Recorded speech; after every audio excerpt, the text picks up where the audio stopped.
बिस्मिल्लाहिर्रहमानिर्रहीम। रब्बिश्रह ली सदरी व यस्सिर ली अमरी वहलुल उक़दतम मिन लिसानी यफ़क़हू क़ौली। बिस्मिल्लाहिर्रहमानिर्रहीम। अस्सलाम वालेकुम dear students, welcome in PMC national MD CAT 2022 biology preparation series के हवाले से लेक्चर नंबर 33 का आगाज कर रहे हैं। हमने लास्ट वीक में लेक्चर 32 तक कंप्लीट कर लिया था और उसका जो 7th वीकली टेस्ट है वो भी सक्सेसफुली कंप्लीट हुआ। तो अब ये जो लेक्चर 33 है इसके अंदर हम लाइफ प्रोसेसेस इन एनिमल्स के सिलसिले का एक और टॉपिक जिसे रेस्पिरेटरी सिस्टम कहते हैं से हम शुरू करेंगे और इंशाल्लाह कोशिश करते हैं कि इसको इसी लेक्चर में ख़त्म करें या फिर अगले लेक्चर तक इसको लेकर जाना पड़ा तो उसमें ले जाएंगे। तो पीएमसी ने जो अपना 2022 का सिलेबस दिया उसके अंदर रेस्पिरेटरी सिस्टम के हवाले से जिन चीज़ों को कवर करने के लिए आपसे कहा गया है तो उसमें discuss the functions of main parts of respiratory system. इसमें ना सिर्फ फंक्शंस बल्कि आपको कंप्लीट स्ट्रक्चर भी पता होना चाहिए। ठीक है, ये दोनों चीज़ें बड़ी इंटर रिलेटेड है, तो इस वजह से आपको रेस्पिरेटरी सिस्टम थॉरोली उसकी एनाटॉमी और फिजियोलॉजी कवर करनी है। और जब फिजियोलॉजी की बात आती है तो उसमें ब्रीदिंग मैकेनिज्म भी इन्वॉल्व होगा और उससे रिलेटेड एस्पेक्ट्स भी इसके अंदर कवर होंगे। इसके अलावा discuss the role of surfactant in gas exchange. जब हम रेस्पिरेटरी सिस्टम पढ़ रहे होते हैं तो सरफेक्टेंट का रोल भी ऑटोमेटिकली उसके अंदर इंक्लूड होगा। और इसके साथ साथ discuss the process of gas exchange in human, यानी इसमें जो प्रोसेस ऑफ गैस एक्सचेंज इसका स्कोप ये है कि आपको जो ट्रांसपोर्ट ऑफ गैसेज हैं उनका भी मुकम्मल आइडिया होना चाहिए और किस तरह से एल्व्यूलर सरफेस पर गैसेस का एक्सचेंज हो रहा है और उसके बाद फिर बॉडी सेल्स कहाँ पर कार्बन डाइऑक्साइड जनरेट कर रहे हैं उनको किस तरह से लंग्स तक लाया जाता है और ऑक्सीजन किस तरह लंग्स के ज़रिए ब्लड में एब्जॉर्ब होने के बाद बाकी बॉडी के अंदर डिस्ट्रीब्यूट होती है। यानी ट्रांसपोर्ट ऑफ गैसेस यहाँ पर डायरेक्टली गिवन नहीं, लेकिन आपको ये भी कवर करना होगा। तो ये सारी चीज़ें हमने इंशाल्लाह कवर करनी है।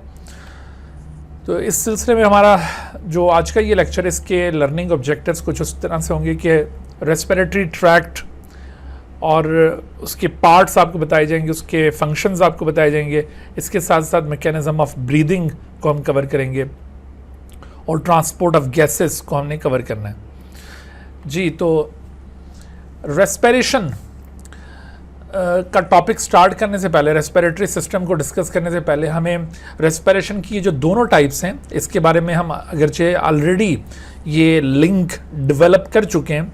हमने जब बायो एनर्जेटिक्स पढ़ा था वहाँ पर भी हमने जिक्र किया था कि रेस्पिरेशन 2 डिफरेंट लेवल्स पर होने वाला एक फेनोमेनॉन है।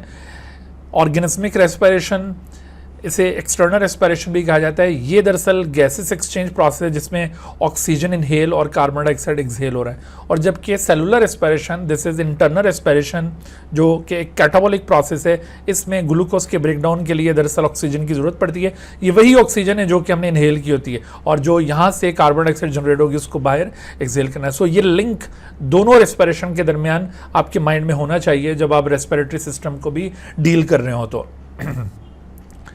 अच्छा, तो जब रेस्पिरेटरी सिस्टम की बात की जाती है तो एक और टर्म भी बीच में इंक्लूड ज़रूर होती है। इस टर्म से नावाकफियत यकीनन नुकसान पहुंचाएगी, इस वजह से आपने रेस्पिरेटरी सरफेस का जो आइडिया है उसको भी माइंड में रखते हुए आगे रेस्पिरेटरी सिस्टम को कवर करना है। रेस्पिरेटरी सरफेस दरअसल वो जगह होगी, वो प्लेस होगी एक लिविंग बॉडी के अंदर जहाँ से एक्सचेंज ऑफ गैसेस परफॉर्म हो रहा होता है। तो ये जगह जहाँ से एक्सचेंज ऑफ गैसेस परफॉर्म होता है डिफरेंट ऑर्गेनिजम्स में डिफरेंट जगहों पर मौजूद है।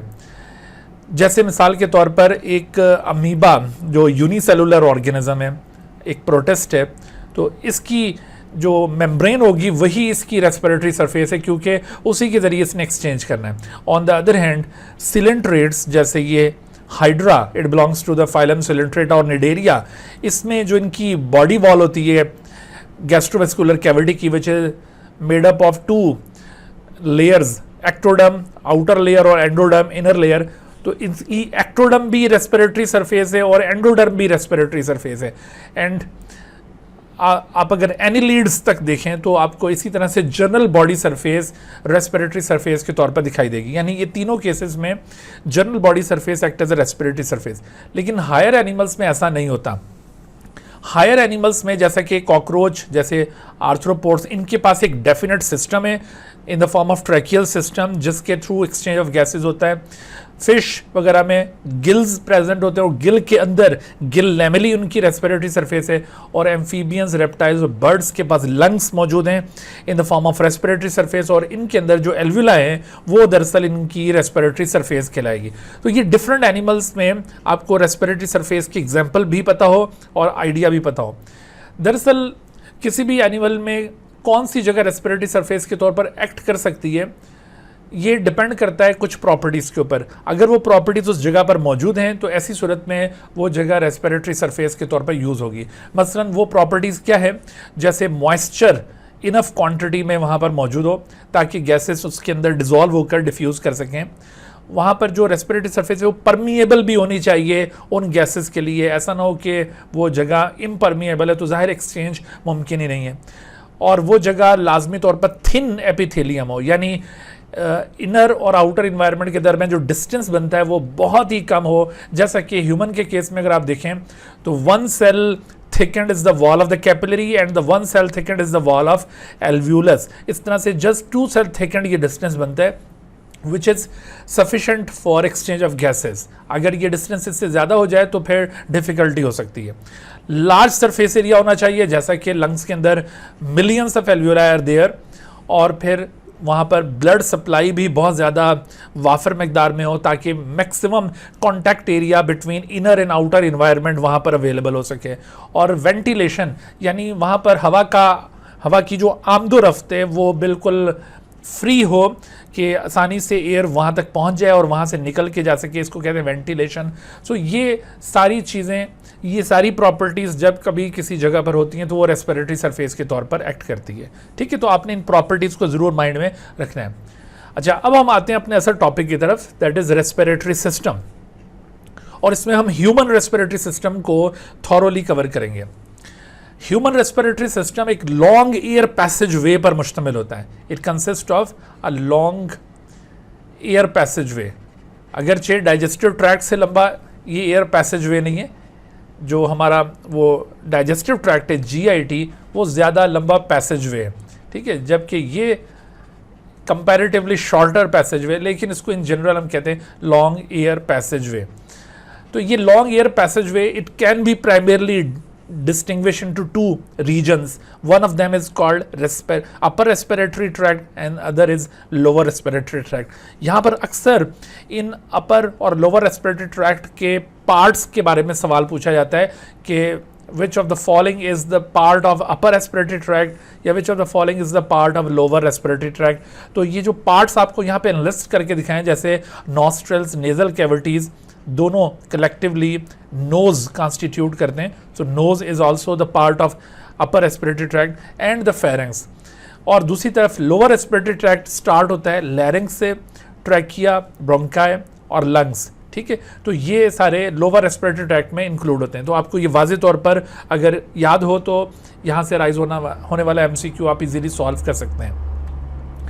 अच्छा, तो अब आप देखिए कि इस अपर रेस्पिरेटरी ट्रैक्ट का स्ट्रक्चर किस तरह से। तो अपर रेस्पिरेटरी ट्रैक्ट, इसका आगाज़ होता है नोज़ से। नोज़ सबसे पहला रीजन होगा अपर रेस्पिरेटरी ट्रैक्ट का, और नोज़ में 2 चीज़ें इंक्लूड होती हैं। नोज़ की आउटर ओपनिंग्स, इनको नॉस्ट्रल्स कहा जाता है, और जबकि इसके पीछे कुछ कैविटीज़ हैं, 2 कैविटीज़ हैं which are divided by nasal septum। दरमियान में nasal septum है, nasal bone के जरिए ये nasal septum बना हुआ है जो nasal cavity को 2 हाफ्स में डिवाइड करता है। सर वो अभी पहले स्लाइड में सरफेक्टेंट था, आपने वो नहीं पढ़ाया। क्या चीज़? सरफेक्टेंट। वो भी आएगा आगे, उसकी अभी ज़रूरत आगे पड़ेगी, उस वक्त आपको बताएंगे। ठीक है,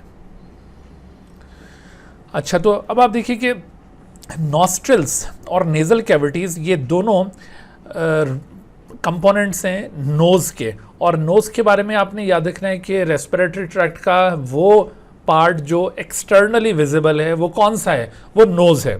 इसके अलावा बाकी सारा रेस्पिरेटरी ट्रैक्ट वो बॉडी के अंदर छुपा हुआ है। So nose is the only part of the respiratory tract which is externally visible. Nostril के बाद जो नेज़ल कैविटीज़ हैं, जैसे मैंने आपको बताया कि दरमियान में एक पार्टीशन है, that divides the nasal cavities into two halves, right और लेफ्ट नेजल कैविटी। और नेजल सेप्टम की सरफेस बिल्कुल स्मूथ नहीं होती, उसके ऊपर थोड़ी सी प्रोजेक्शंस बनी हुई होती हैं। So due to the presence of those projections 3 passageways have been developed in the nasal cavities, जिनसे ये एयर गुजर कर जा रही होती। यहाँ पर ऐसे नहीं है ये पैसेजवे कोई बाकायदा ऐसे पाइप्स बने हुए, बट थोड़ी सी प्रोजेक्शन है नेजल सेप्टम के अंदर, जिसकी वजह से ये 3 पैसेजवेज बने हुए नज़र आते हैं दोनों नेजल कैविटीज़ के अंदर। नेजल कैविटी का इंटीरियर पोर्शन वेस्टिब्यूल कहलाता है, जहाँ पर हेरी नेटवर्क प्रेजेंट है। This hairy network is responsible for filtration of air. Air के अंदर मौजूद large dust particles are blocked by the vestibular hairs, और इस तरह से एयर फिल्टर होकर आगे पास करेगी। But air may contain very fine dust particles, so how those fine dust particles are blocked. Fine dust particles याद रखें कि वेस्टिब्यूलर हेयर्स उसको रोकने में नाकाम रहते हैं, लेकिन नेजल कैविटी की जो इनर लाइनिंग है बेसिकली वो एक सिलिएटेड म्यूकस एपिथेलियम है। This ciliated mucous epithelium consist of columnar ciliated cells. Columnar cells हैं, लंबे लंबे सेल्स होते हैं, और इन सेल्स के दरमियान कुछ म्यूकस सिक्रेटरिंग सेल्स भी प्रेजेंट होते हैं। तो इस तरह से ये ciliated mucous epithelium constantly mucus secrete कर रही है। Since the mucus is a sticky substance, therefore the fine dust particles, if they are present in the air, they will be adhered by the mucus।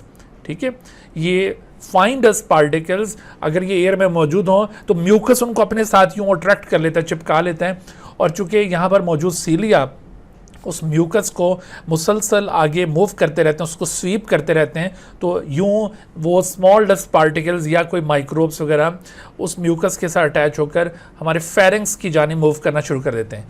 यहाँ पर अक्सर ये सवाल पूछा जाता है कि अपर रेस्पिरेटरी ट्रैक्ट में मौजूद म्यूकस किस साइड पर मूव करता है। तो नॉर्मली इस म्यूकस की डायरेक्शन ये फेरिंग्स ही होती है।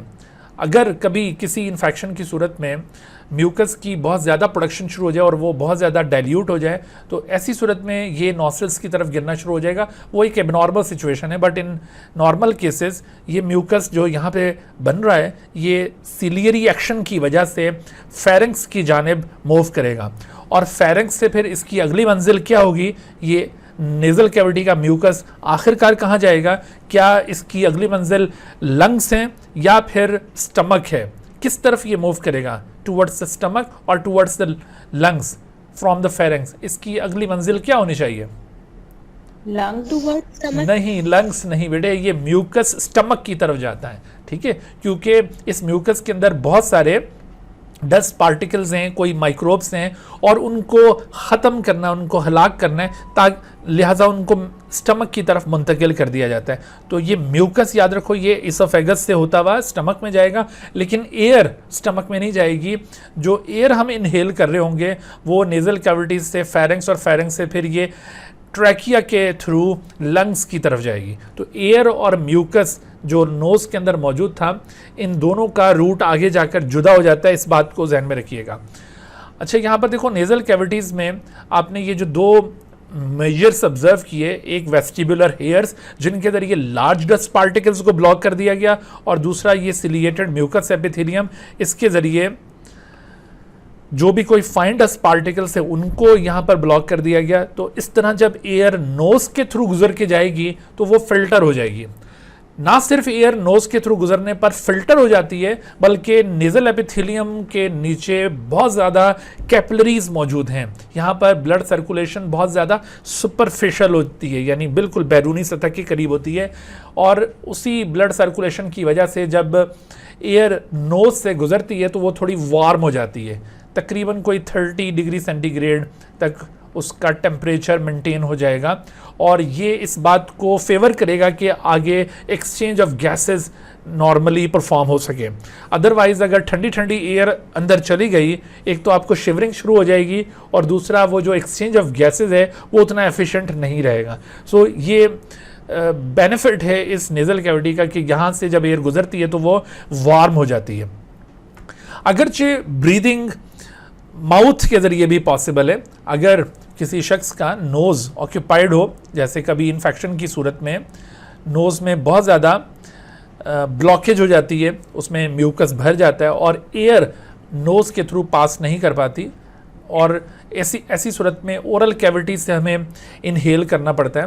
तो अगर ओरल कैविटी से कोई शख्स इनहेल करेगा तो मेनली कौन सा बेनिफिट वो अचीव नहीं कर सकेगा, यानी एयर फिल्टर नहीं हो सकेगी नेजल कैविटी से, या वार्म नहीं हो सकेगी, या बोथ ऑफ देम। तो क्या आप अगर ये माउथ ब्रीथिंग कोई करता है तो as a result of this mouth breathing filtration of air will not be done और the warming of air will not be done. तो क्या होना चाहिए? बोथ नहीं, देखो ये जो हमारी ओरल कैविटी है यहाँ पर भी बहुत ज़्यादा ब्लड वेसल्स मौजूद हैं, और एयर अगर यहाँ से गुजरेगी तो वार्मिंग इफेक्ट यहाँ से भी आएगा उसके अंदर। मेनली जो चीज़ यहाँ पर हासिल नहीं हो सकेगी वो है फिल्ट्रेशन ऑफ एयर, क्योंकि यहाँ पर वो हेयरी नेटवर्क नहीं है, यहाँ पर वो उस तरह से स्टिकी म्यूकस नहीं है जो कि नोज से सिक्रीट हो रहा था। तो इस वजह से फिल्ट्रेशन ऑफ एयर वाला मामला यहाँ पर थोड़ा सा रिड्यूस हो जाएगा, लेकिन वार्मिंग फिर भी किसी हद तक हो सकती है। तो बाज़ औक़ात यहाँ पर पूछा जाता है कि which of the following are possible passageways for breathing, तो उसमें नोज पॉसिबल है या माउथ या दोनों? तो जब पॉसिबल तो दोनों, लेकिन जब आपसे पूछा जाए कि which of the following is the part of respiratory tract, nasal cavities या माउथ या दोनों? नोज। तो नोज को आपने रेस्पिरेटरी ट्रैक्ट में, माउथ को रेस्पिरेटरी ट्रैक्ट में इंक्लूड नहीं कहना।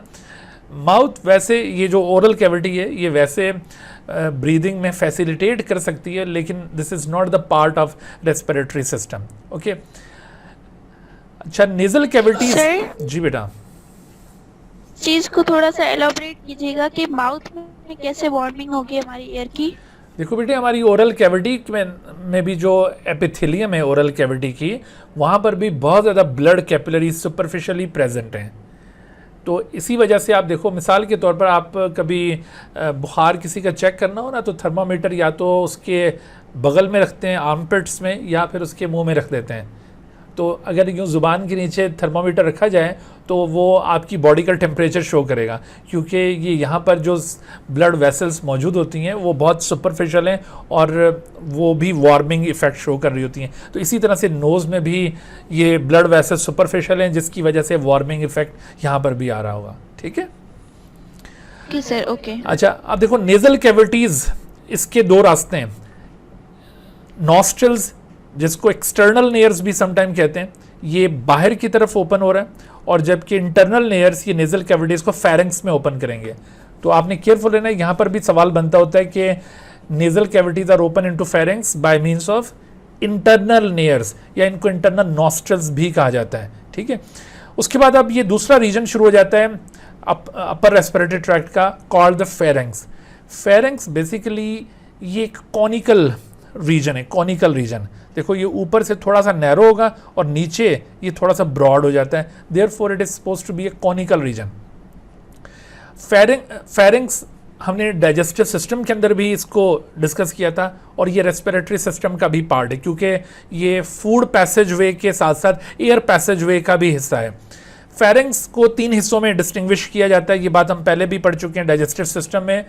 ऊपर वाला हिस्सा इसका नेजोफेरेंक्स है, फिर ओरल कैविटी के सामने वाला पोर्शन ओरोफेरेंक्स, और सबसे नीचे वाला हिस्सा लैरिंगोफेरेंक्स होगा। आपको ये सीक्वेंस याद रखना होगा कि एयर जब ये नेजल कैविटी से आगे पास करती है तो ऐसी सूरत में किस सीक्वेंस से फेरेंक्स से गुजरेगी, नेजोफेरेंक्स, ओरोफेरेंक्स और लैरिंगोफेरेंक्स। ये जो सीक्वेंस आप देख रहे हैं, इस सीक्वेंस को कहते हैं descending sequence. What is this? This is descending sequence. और असेंडिंग सीक्वेंस क्या होगा? असेंडिंग यानी यहाँ से ऊपर की तरफ अगर हम ये सीक्वेंस बनाएं तो ये असेंडिंग सीक्वेंस बनता है। अगर किसी क्वेश्चन के अंदर ये डायरेक्शन मेंशन ना हो कि डिसेंडिंग सीक्वेंस या असेंडिंग सीक्वेंस, और सिर्फ सीक्वेंस पूछा जा रहा है, तो आपने अज्यूम करना है डिसेंडिंग सीक्वेंस, क्योंकि नॉर्मली एयर की जो डायरेक्शन है वो यहाँ से ऊपर से नीचे की तरफ होती है ना, तो इस वजह से आपने यही अज्यूम करना है। लेकिन अगर किसी सवाल में आपसे असेंडिंग सीक्वेंस पूछना रिक्वायर्ड होगा तो उसमें बाकायदा ये डायरेक्शन मेंशन की जाएगी, और आपने फिर ये उसके अकॉर्डिंग लैरिंगोफेरेंक्स, फिर और फिर ये नेजोफेरेंक्स को ऑप्ट करना है। ठीक है, ये सीक्वेंस होना चाहिए। अच्छा, उसके बाद अब ये जब यहाँ से फेरेंक्स से एयर गुजर कर आगे बढ़ती है तो यहाँ पर दो रास्ते बन जाते हैं, यहाँ पर डाइवर्जन है, जैसे किसी रोड से जा रहे होते तो डाइवर्जन आ जाती है ना, तो यहाँ पर भी डाइवर्जन है। तो ये डाइवर्जन आप देखिए एयर को यहाँ से मूव करते हुए, जैसे एयर आ रही है, ये एयर का पैसेज आपको दिखाते हैं, ये एयर का पैसेज है। तो इस तरह से एयर गुजरते हुए जब ये फेरेंक्स से नीचे उतरेगी तो यहाँ पर फिर इसको थोड़ा सा बेंड होकर ट्रैकिया की जाने मुंतकिल होना पड़ता है। हालांकि इसके सामने जो पैसेज वे था वो इसोफेगस वाला था, लेकिन इसोफेगस में एयर नहीं जाती। क्यों नहीं जाती, उसके दो रीजंस याद रखिए। नंबर वन, इसोफेगस के स्टार्ट में एक अपर इसोफेजियल स्फिंक्टर मौजूद है जो कि नॉर्मल हालत में यूं कॉन्ट्रैक्टेड होता है और वो एयर को इस तरफ जाने से रोकता है। लेकिन जब हम स्वैलो कर रहे होते हैं, खाना खा रहे होते हैं, तो उस वक्त ये स्फिंक्टर चूंकि बार बार रिलैक्स कर रहा होता है, तो ऐसी सूरत में एयर का यहाँ पर जाना मुमकिन है। लेकिन इसके बावजूद ज़्यादा एयर इस तरफ नहीं जाएगी। ऐसी सूरत में स्मॉल क्वांटिटी ऑफ एयर में क्रॉस दिस इसोफेजियस स्फिंक्टर और वो स्टमक की तरफ जा सकती है, बट वो बड़ी स्मॉल क्वांटिटी हो सकती है। ज़्यादा जो एयर है वो इसोफेगस की तरफ हरगिज़ नहीं जाएगी, वो इसी तरफ को डाइवर्ट होगी। क्यों डाइवर्ट होगी, दूसरा फैक्टर इसमें याद रखिए, वो ये कि देखो ट्रैकिया के नीचे लंग्स मौजूद हैं और लंग्स स्पॉन्जी इन नेचर होते हैं। लंग्स के अंदर एयर सैक्स मौजूद हैं, एल्वुलाई जिन्हें कहा जाता है, और जब हम इनहेल कर रहे होंगे तो लंग्स उस वक्त एक्सपैंड कर रहे होते हैं। Due to expansion of the lungs एक सक्शन प्रेशर क्रिएट हो रहा होगा उस एयर के ऊपर जिसको हम इनहेल करें, और उसी सक्शन प्रेशर की वजह से एयर हमेशा मजबूर होती है ये ट्रैकिया की तरफ डाइवर्ट होने के लिए, वो इसोफेगस की तरफ नहीं जाएगी। तो ये अपने फैक्टर्स याद रखने जो एयर को इस जानिब मुंतकिल करने में अहम रोल प्ले कर रहे हैं। इस तरह से यहां पर आकर ये जो अपर रेस्पिरेटरी ट्रैक्ट है वो कंप्लीट हो जाता है। ठीक है, अपर रेस्पिरेटरी ट्रैक्ट स्टार्ट्स फ्रॉम तो नॉस्ट्रल्स और अपर respiratory tract ends at pharynx, pharynx पर आकर ये एंड हो जाएगा। उसके बाद फिर लोअर रेस्पिरेटरी ट्रैक्ट आता है, लेकिन उससे पहले ज़रा ये कुछ क्वेश्चन इससे रिलेटेड हम देख लेते हैं। Which of the following warm the inhaled air? Nose hair इसमें इन्वॉल्व होते हैं, या ब्लड कैपिलरीज, या सीलिया, या म्यूकस? Blood capillaries. तो एक्चुअली ब्लड कैपिलरीज, क्योंकि उनके अंदर जो ब्लड है वो असल में गर्म होता है और उसी की वजह से वार्मिंग इफेक्ट डेवलप होता है। Therefore the right answer is the blood capillaries. जी बेटा। सर ये जो लेरिंगोफेरिंक्स है ना, तो ये सिर्फ रिस्पिरेशन में, मतलब डाइजेशन में ये नहीं होता ना? लेरिंगोफेरिंक्स बेटे ये डाइजेशन, देखो यहाँ पर दोबारा मैं आपको डायग्राम दिखा दूँ। लेरिंगोफेरिंक्स जो है ना, ये नीचे वाला पोर्शन फेरिंक्स का लेरिंगोफेरिंक्स है।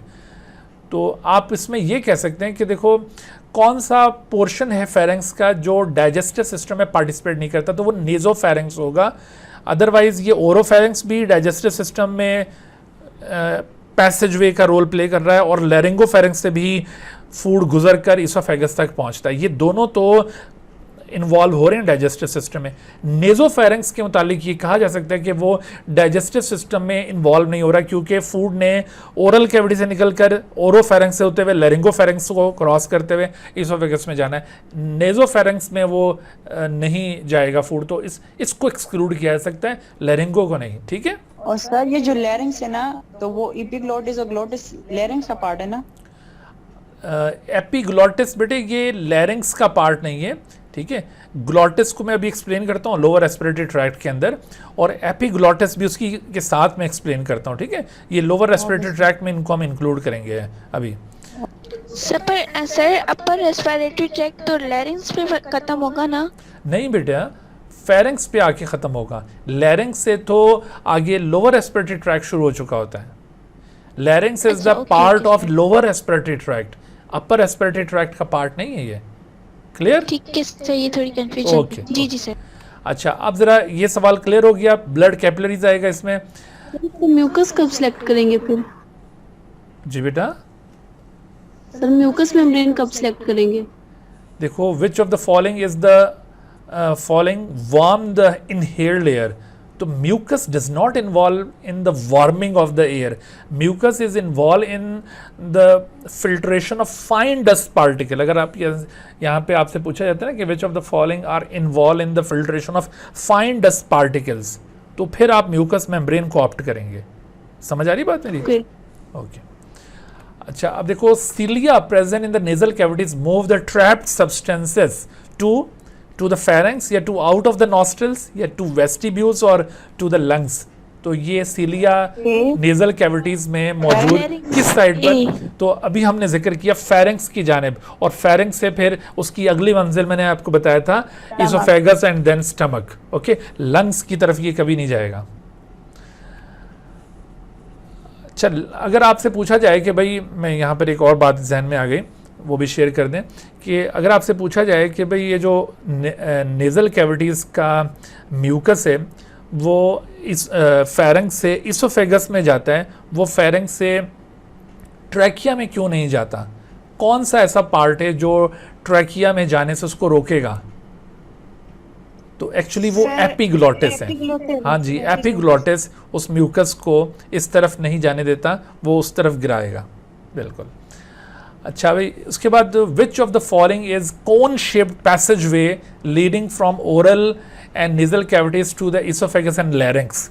तो ये कोन शेप पैसेज वे, अभी मैंने क्या बताया था, ओरल और नेजल कैविटीज और फिर इसोफेगस लैरिंक्स के दरमियान।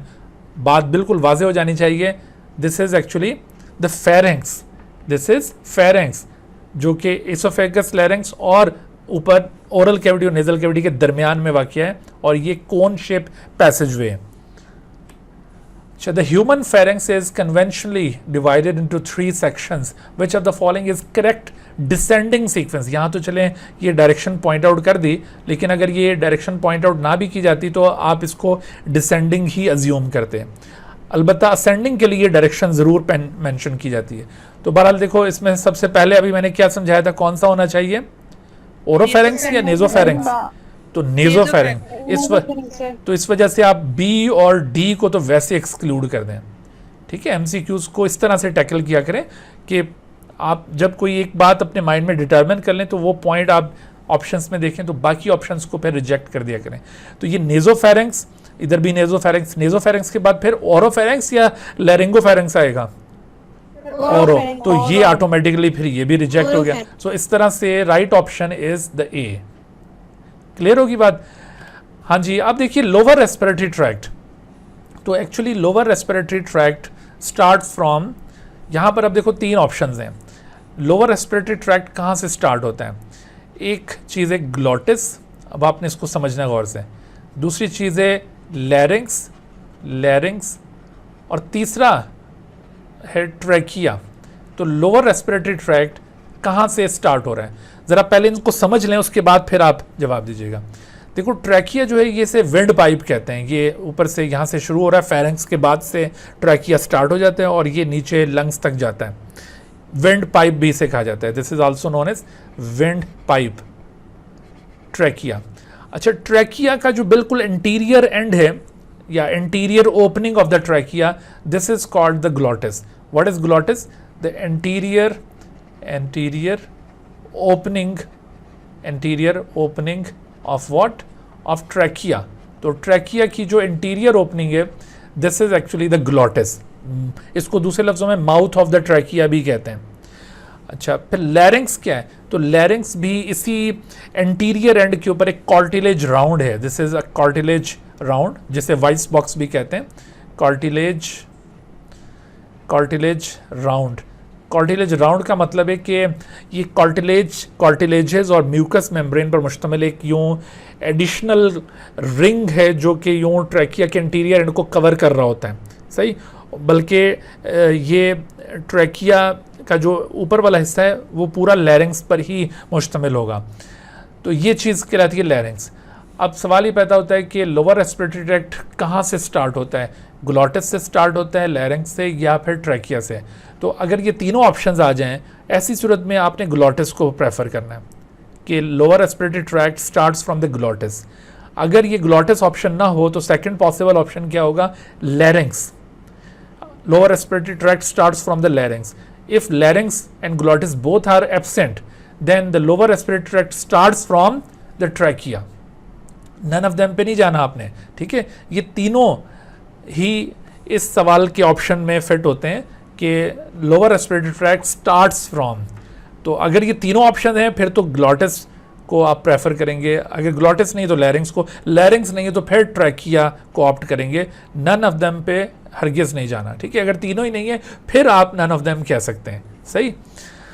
हाँ जी, तो लैरिंग्स जो था, लैरिंग्स बेसिकली, लैरिंग्स एक वॉइस बॉक्स है। इसका वैसे रेस्पिरेटरी सिस्टम में सिर्फ इतना ही किरदार है कि एक पैसेज वे है कि एयर यहाँ से पास करेगी, लेकिन एक्चुअली इसका एक और एडिशनल रोल है कि ये वॉइस बॉक्स है, क्योंकि इसके अंदर वोकल कॉर्ड्स मौजूद हैं, 2 pairs of vocal cords are there, और ये 2 पेयर्स ऑफ वोकल कॉर्ड, इसकी जो म्यूकस मेम्ब्रेन होती है उसकी स्ट्रेचिंग से ये वोकल कॉर्ड्स बने हुए होते हैं इसके अंदर, और उन वोकल कॉर्ड्स के वाइब्रेट करने से साउंड जनरेट होता है। वोकल कॉर्ड्स का स्ट्रक्चर मुख्तलिफ लोगों के अंदर वेरी करता है, जिसकी वजह से साउंड की पिच में आपको फ़र्क महसूस होता है। किसी का साउंड थोड़ा हैवी होता है, किसी का थोड़ा बारीक साउंड होता है, तो इस तरह से ये साउंड में आपको फ़र्क महसूस होता है। लैरिंग्स के ऊपर हार्मोनल इफेक्ट भी होता है, जैसे मेल स्पेसिफिक हार्मोन टेस्टोस्टेरोन, तो टेस्टोस्टेरोन जैसे जैसे मेल बॉडी के अंदर उसकी सिक्रेशन बढ़ती है चाइल्डहुड से प्यूबर्टी में आने पर, तो ऐसी सूरत में एक मेल इंडिविजुअल की वॉइस में भी वाज़े तौर पर फ़र्क पड़ता है, उसकी वॉइस हैवी हो जाती है, that is a secondary sexual character. लेकिन फीमेल में जो कि टेस्टोस्टेरोन की बहुत कम क्वांटिटी होती है, इस वजह से उनकी वॉइस में इतना यूँ चेंज नहीं आता चाइल्डहुड से प्यूबर्टी पर पहुँचने पर, ठीक है। लैरिंग्स के बाद फिर आगे जो ट्रैकिया आप देख रहे हैं, ट्रैकिया ये तकरीबन कोई 1.5 सेंटीमीटर वाइडन एक ट्यूब है, और इसकी लेंथ तकरीबन 10 to 12 सेंटीमीटर इसकी लेंथ होती है। ट्रैकिया ये हमारे नेक रीजन से निकल कर थोरेसिक कैविटी में दाखिल हो जाएगा, और थोरेसिक कैविटी में आकर eight the level of the 5th thoracic vertebra, देखो हमारे थोरेसिक रीजन के अंदर जो वर्टिब्री मौजूद होती है उनको थोरेसिक वर्टिब्री कहते हैं। Do you know how many thoracic vertebrae are present in the thoracic region? 12। तो उसमें जो 5वें नंबर की thoracic vertebra है, 5वां thoracic vertebra, उस लेवल पर पहुंचकर this trachea bifurcates, ये डिवाइड हो जाएगा into 2 branches which are called bronchi, singular word है bronchus। तो इस तरह से ये ब्रोंकाई में eight the level of 5th thoracic vertebra ये डिवाइड हो जाएगा। इस पॉइंट को आप याद कर लें अच्छी तरह से। ट्रैकिया जब ये इस तरह से 2 ब्रोंकाई में डिवाइड होता है तो ये दोनों ब्रोंकाई लंग्स में दाखिल हो जाती हैं। तो आपसे यहाँ पर देखो सवाल पूछा जाता है कि which of the following part enters into the lungs, lungs में कौन सा पार्ट एंटर होता है? क्या ट्रैकिया एंटर होता है, या लैरिंग्स एंटर होता है, या ब्रोंकाई एंटर होती हैं? क्या चीज़ एंटर? तो bronchi actually enter the lungs, trachea enter नहीं होगा लंग्स में। ट्रैकिया ये दरमियान में जो स्पेस होती है मीडियस्टीनम उसमें रहेगा, and at the level of the 5th thoracic vertebra वहाँ पर ये डिवाइड कर जाएगा। How many trachea are present in human body? There is only 1 trachea. What is the position of trachea in relation to the oesophagus? क्या ये oesophagus के dorsal side पर मौजूद है, क्या ये इसोफेगस की वेंट्रल साइड पर मौजूद है, या इसोफेगस की लेफ्ट लेटरल साइड पर या राइट लेटरल साइड पर? कहाँ पर ये ट्रैकिया लोकेट करता है? तो do you know where is the trachea? तो actually it is located ventral to the oesophagus, oesophagus पीछे और ये ट्रैकिया आगे की तरफ है, ठीक है। इसकी आपने पोजीशन याद रखनी है। और बॉडी के अंदर ये कहाँ लोकेट कर रहा है? ये along the median line exist करता है, या towards the lateral side of the median line, या towards the right side of the median line? किस जगह पर इसकी लोकेशन है? तो याद रखो ये बिल्कुल ऐसे हमारी मीडियन लाइन के ऊपर आ रहा है ये ट्रैकिया। तो ये सारे एस्पेक्ट मुख्तलिफ बॉडी पार्ट की पोजीशन के हवाले से हमेशा इनको कंसिडर किया करें जब भी आप कोई भी बॉडी सिस्टम पढ़ रहे होते हैं। मतलब पहले वर्टिब्रेस है, उसके बीच में फिर इसोफेगस, फिर उसके सामने जी बिल्कुल। अगर हम यहाँ पर इस तरह से ऑब्जर्व करें तो बिल्कुल जो डॉर्सल साइड होगी वहाँ पर वर्टिब्रल कॉलम है डॉर्सल साइड पर, उसके बाद फिर ये इसोफेगस की बारी आएगी, और इसोफेगस के आगे फिर ये ट्रैकिया मौजूद होगा। ये तीनों एक ही लाइन के अंदर मौजूद होंगे, लेकिन यूँ डॉर्सल टू वेंट्रल इस तरह अरेंज्ड हैं। गुड। अच्छा बेटा, तो ये देखो ये जो ट्रैकिया आपको मैं बता रहा था, इसमें सी शेप के कार्टिलेज रिंग्स प्रेजेंट होते हैं, सी शेप कार्टिलेज रिंग्स, और throughout the trachea these C shape cartilage rings are present. और उसके बाद फिर ये जो ब्रोंकाइस से ओरिजिनेट होती है इनके अंदर भी कार्टिलेज रिंग्स प्रेजेंट हैं। ट्रैकिया मैंने कहा एक है, और ये जो ब्रोंकाई ओरिजिनेट हुई हैं, पहली ब्रोंकाई जो ट्रैकिया से डायरेक्टली ओरिजिनेट होंगी, they are called primary bronchi. लेकिन उसके बाद each primary bronchus in each lung divides into further secondary bronchi. Primary bronchi का नंबर दोनों लंग्स में एक एक है, लेकिन सेकेंडरी ब्रोंकाई का नंबर वेरी करता है। Secondary bronchi in left lung, ये एक्चुअली लेफ्ट लंग है, ठीक है। Secondary bronchi in left lung are 2, but the secondary bronchi in the right lung, this is actually the right lung, इसके अंदर ये 3 सेकेंडरी ब्रोंकाई, यहाँ पर 2 नहीं होंगी। वजह क्या है कि लेफ्ट लंग हैज 2 लोब्स, जिसकी वजह से 2 सेकेंडरी ब्रोंकाई, और जबकि राइट लंग हैज 3 लोब्स, इस वजह से 3 सेकेंडरी ब्रोंकाई। लेकिन उसके बाद फिर ये जो टर्शरी ब्रोंकाई होती हैं, सेकेंडरी से ओरिजिनेट होने वाली ब्रोंकाई को टर्शरी ब्रोंकाई कहा जाता है। तो टर्शरी ब्रोंकाई का नंबर यूँ बहुत ज़्यादा हो जाता है, उसमें भी ज़ाहिर है फ़र्क होगा दोनों लंग्स के अंदर, लेकिन उसका नंबर यूँ आमतौर पर कंसिडर नहीं किया जाता। वो बहुत सारी तादाद में टर्शरी ब्रोंकाई ओरिजिनेट होंगी। यहाँ तक कि अब आगे इन ब्रोंकाई में डिवीजन होती चली जाएगी और इनका डायमीटर हत्ता के 1 मिलीमीटर रह जाएगा, तब इनको कहा जाएगा ब्रोंकियोल्स। जी बेटा, कोई सवाल पूछ रहे हैं? सर लेफ्ट लंग में 2 सेकेंडरी ब्रोंकाई प्रेजेंट है। लेफ्ट लंग के अंदर 2 सेकेंडरी ब्रोंकाई और राइट के अंदर 3 सेकेंडरी ब्रोंकाई, ठीक है। ये नंबर जो मैं पॉइंट आउट कर रहा हूँ उनको याद रखना है। जी बेटा। सर ये एडम्स एप्पल लैरिंक्स में लोकेटेड होता है? हाँ, एडम्स एप्पल बिल्कुल, ये लैरिंक्स में जो फ्रंट कार्टिलेज होती है इसकी, जिसको थायराइड कार्टिलेज भी कहते हैं, वो उसमें एडल्ट मेल्स के अंदर वो थोड़ा प्रोजेक्ट कर जाता है due to the effect of the testosterone. वहाँ पर ये पॉइंट मिस हो गया। टेस्टोस्टेरोन का मैंने आपको पॉइंट बताया था कि वो इफेक्ट करता है, और वो लैरिंक्स के ऊपर जब इफेक्ट करता है तो उसकी वजह से जो ये वेंट्रल कार्टिलेज है, थायराइड कार्टिलेज, वो प्रोमिनेंट हो जाएगा, बड़ा हो जाएगा, और उसी की वजह से वोकल कॉर्ड्स पे भी फ़र्क पड़ेगा, और उसी की वजह से जो वॉइस है वो हैवी हो जाती है। So that projected part of the larynx is called Adam's apple. तो ये लैरिंक्स का ही हिस्सा है बिल्कुल, और ये मेल्स के अंदर प्रोमिनेंट होगा, फीमेल में नहीं होगा। सही है। अच्छा भाई, तो ये ब्रोंकाई आखिरकार ये ब्रोंकियोल्स में तब्दील हो जाती है जब इनका डायमीटर 1 मिलीमीटर तक रह जाता है, तो ये ब्रोंकियोल्स बन जाते हैं। अच्छा, ब्रोंकियोल्स में अभी हम जाते हैं, ये जो इंटरनल स्ट्रक्चर इसको हम डिटेल से देखते हैं, लेकिन उससे पहले आप देखो कि लंग्स का क्रॉस स्ट्रक्चर क्या है। तो लंग्स, अगर आपसे शेप पूछी जाए लंग्स की, तो लंग्स की शेप क्या होगी? लंग्स स्फेरिकल बॉडी हैं, या फिर ये ओवल स्ट्रक्चर हैं, या कोनिकल हैं, या स्क्वेयर्ड स्ट्रक्चर्स हैं? So they are actually conical structures. इन कॉनिकल स्ट्रक्चर्स में एक हिस्सा ब्रॉड है, दैट इज बेस, एक हिस्सा नैरो है, that is apex. But unlike heart, इनकी एपेक्स ऊपर की तरफ है। हमने हार्ट में उसकी एपेक्स को किस साइड पे देखा था? डाउनवर्ड, ठीक है, जबकि इसकी एपेक्स हमेशा ऊपर की तरफ होती है।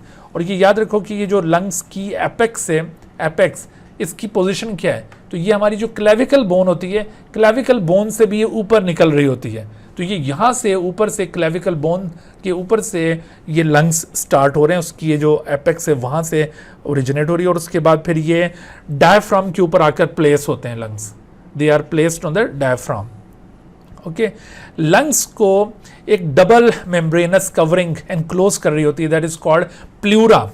प्लूरा में भी 2 पार्ट्स हैं। One of them is called outer pleuron, also known as somatic layer, and the inner part is called the inner pleuron, also known as the visceral pleuron. दरअसल ये जो visceral pleuron है ये lungs को tightly surround कर रहा होता है, whereas the outer pleuron और somatic layer ये rib cage की internal lining को surround कर रही होती है. And in this way, between these two pleural membranes there is a small cavity. That cavity is called as pleural cavity. That cavity is called pleural cavity. तो वो जो pleural cavity है that is present between the 2 pleural membranes, याद रखिए कि pleural cavity is different from the thoracic cavity. Thoracic cavity and the pleural cavity are 2 different things. They are not synonyms of each other. Thoracic cavity का मतलब है कि rib cage और diaphragm के अंदर जितनी भी space है in which not only the lungs are present but heart is also located, that whole place is called the thoracic cavity. लेकिन pleural cavity क्या है?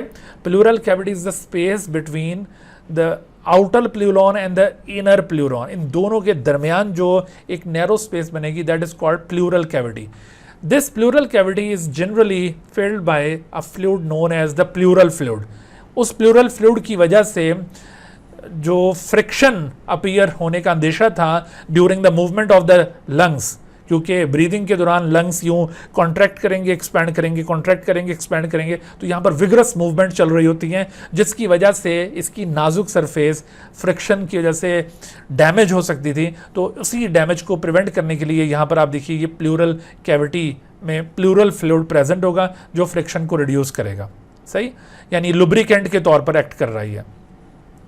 अच्छा, लंग्स बेसिकली ये थोरेसिक कैविटी में लोकेट करते हैं. और थोरेसिक कैविटी की कंपोजिशन क्या है? थोरेसिक कैविटी किस चीज़ की बनी हुई है? इसके अंदर रिब केज और डायफ्राम दो हिस्से हैं. रिब केज दो चीज़ों पर मुश्तमिल है. उसमें रिब्स आप देख रहे हैं, ये रिब्स नज़र आ रही हैं, और इसके साथ साथ इंटरकोस्टल मसल्स हैं. असल में ये रिब केज जो रिब्स और इंटरकोस्टल मसल्स पर मुश्तमिल है, both of them constitute the lateral walls of the thoracic cavity. अक्सर एमसीक्यू में ये बात पूछी जाती है कि lateral walls of thoracic cavity are composed of, तो उसमें आपने ये रिब्स और इंटरकोस्टल मसल्स को इंक्लूड करना है. और diaphragm actually it constitutes the floor of the thoracic cavity. Thoracic cavity का जो फ्लोर है वो दरअसल डायफ्राम पर मुश्तमिल है. ओवरऑल अगर आपसे पूछा जाए कि thoracic cavity is composed of, उसमें रिब केज डायफ्राम दोनों इंक्लूड होंगे. लेकिन अगर अलग अलग करके पूछा जाता है कि floor of the thoracic cavity वो diaphragm, lateral walls rib cage पर मुश्तमिल है. अच्छा, डायफ्राम रिब केज के अलावा थोरेसिक कैविटी की बाउंड्रीज में और क्या चीज़ इंक्लूड होगी? इसके अलावा और दो और चीज़ें हो सकती हैं. जी सर, वर्टिब्रल कॉलम, क्योंकि जाहिर है कि ये रिब केज पोस्टीरियरली वर्टिब्री से ओरिजिनेट हो रहा है, तो that vertebral column, that part of the vertebral column is also involve in the formation of the thoracic cavity. ना सिर्फ वर्टिब्रल कॉलम, वो तो पीछे डॉर्सल साइड पे था, वेंट्रल साइड पर एक और चीज है, वेंट्रल स्टर्नम. सो ये भी थोरेसिक कैविटी की कंपोजिशन में इन्वॉल्व है, आपने इनको इग्नोर नहीं करना. ठीक है, तो sternum, vertebral column, whole vertebral column नहीं, only the thoracic region of the vertebral column, rib cage, diaphragm, all of them are involve in the formation of the thoracic cavity, जिसके अंदर लंग्स भी मौजूद हैं और हार्ट भी इसी के अंदर लोकेटेड है. बात सर? जी बेटा. Sir, lateral walls of thoracic cavity में सिर्फ रिब्स और इंटरकोस्टल मसल्स. हाँ जी, रिब्स और इंटरकोस्टल मसल्स आएंगे, जबकि सर लेटरल में ये स्टर्नम नहीं है. वो तो बेटे फ्रंट साइड पर यानी वेंट्रल साइड पर है ना, वो लेटरल में नहीं. जी. अच्छा, बात करना यहाँ पर इस तरह के सवालात भी बनते होते हैं कि which of the following organs are present in the thoracic cavity. तो थोरेसिक कैविटी में देखिए कौन कौन से ऑर्गन हैं. लंग्स हैं यहाँ पर, बिल्कुल हैं. क्या हार्ट इसमें मौजूद है? यस. क्या ट्रेकिया इसके अंदर मौजूद है? यस. और क्या है? एक चीज़ का मैंने नाम नहीं लिया. थोरेसिक कैविटी में इसके अलावा और क्या है? Lungs, heart, trachea. शाबाश, गेस करें विच one is also found in the thoracic cavity. ये थोरेसिक कैविटी के अंदर की मैं बात कर रहा हूँ कि लंग्स मौजूद हैं, हार्ट है और ट्रेकिया. और आप इसोफेगस को बेटा भूल क्यों गए? इसोफेगस भी तो इधर ही मौजूद है. फूड पाइप वो भी इधर से गुजर के आएगा, उसके पास कोई बाईपास रूट नहीं है कि वो थोरेसिक कैविटी को बारों बार कवर करें. ठीक है, वो भी इसी से गुजर कर नीचे उतरता है. चलें जी, अब देखिए इसका लंग्स का जो इंटरनल स्ट्रक्चर है, मैंने आपको बताया कि जब इनका डायमीटर 1 मिलीमीटर तक रह जाता है तो फिर इनको ब्रोंक्यूल्स कहा जाता है. ब्रोंक्यूल्स फिर आगे जाकर ये डिवाइड करते हैं into terminal bronchioles and then respiratory bronchioles. देखो ये जो ब्रोंक्यूल रीजन है, ब्रोंक्यूल रीजन, यहाँ पर किसी किस्म का कोई कार्टिलेजिनस स्ट्रक्चर मौजूद नहीं है. अलबत्ता इससे पहले जो ब्रोंकाई रीजन था वहाँ पर कार्टिलेजिनस स्ट्रक्चर थे. मैंने आपको इससे पहले बताया था कि ट्रैकिया में सी शेप कार्टिलेज रिंग्स होते हैं. These C shape cartilage rings are even present in the primary bronchi, but the secondary bronchi, in secondary bronchi the cartilage rings are replaced by cartilage plates. वहाँ पे छोटी छोटी plate like structures बन जाते हैं cartilage के, जो secondary bronchi में डेवलप हो जाएंगी, और सेकेंडरी से आगे टर्शरी और बाकी तमाम ब्रोंकाई के अंदर ये प्लेट्स रहेंगी। लेकिन ब्रोंकियोल रीजन में आकर अब ना कोई कार्टिलेज प्लेट होगी ना कार्टिलेज रिंग, यहाँ पर कोई कार्टिलेजनस स्ट्रक्चर मौजूद नहीं है। एक्चुअली आपको ना ये याद रखना होगा कि रेस्पिरेटरी सिस्टम के किस हिस्से में कार्टिलेज है, किस में नहीं है, कहाँ पर म्यूकस सिक्रीशन होती है, कहाँ पर नहीं, कहाँ पर सीलिया प्रेजेंट है, कहाँ पर नहीं। मैं अभी आपको ये समझा देता हूँ, ठीक है। इसको आपने याद रखना है, इसके ऊपर भी एमसीक्यूज बने होते हैं। अच्छा, बहरहाल ये सीक्वेंस भी आपको पता हो, ब्रोंकियोल से पहले टर्मिनल ब्रोंकियोल, ब्रोंकियोल के बाद पहले टर्मिनल ब्रोंकियोल, फिर रेस्पिरेटरी ब्रोंकियोल, और उससे फिर ये एल्व्यूलर डक्ट्स ओरिजिनेट होंगी। So those alveolar ducts have several air sacs around it called the alveoli. देखो, एयर सैक और एल्व्यूलाई ये एक ही चीज़ है। बाज़ बच्चे कंफ्यूज हो रहे होते हैं कि एयर सैक कोई और चीज़ है और एल्व्यूलस कोई और चीज़ है। ऐसा नहीं है। एल्व्यूलस सिंगुलर वर्ड है, एल्व्यूलाई प्लूरल, और इन्हीं को एयर सैक्स भी कहा जाता है। Finally air has to reach in this region, ये फाइनल डेस्टिनेशन होगी एयर की।